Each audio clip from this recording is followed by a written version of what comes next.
आतां जशें job scam म्हणटा जे पब्लीक हातून आयला ताजे वयल्यान भितर कितें जालां आमकां खबर ना, but there is know where अजून पर्यंत लिंक इस्टाब्लीश की वयरसून सकयल आयला की सकयल्यान वयर पावला. सो जॉब स्कॅम कसो की आतां कितलेशेच स्कॅम आसता. हांवें आनी एक डिप्युटीसून सांगिल्लें आमकां कॉल येता maybe as HDFC bank or आनी LIC or custom duty or तुजे बाकीचे खंयचे कसले तरेचे पुलीस आनी CBI सगळे येता. लोक ताका फसता, पयशे भरता, ते स्कॅमूच.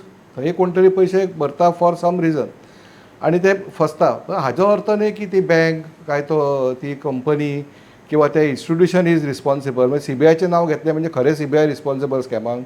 ताज्या नांवान कोणें पयशे उखल्ले, कोणें पयशे फारीक केले, स्कॅम जालो, उगडार आयले, कोणें कंप्लेन केले. इट इज द सेम परिस्थिती जी हांगा जी जाल्या ती खंय तरी आमकां खबर आसा की जशें एम्प्लॉयमेंटाचे विशयार उलयत पळयत जाल्यार अनएम्प्लॉयमेंट ना अशें कोण म्हणूंक शकना, आसा.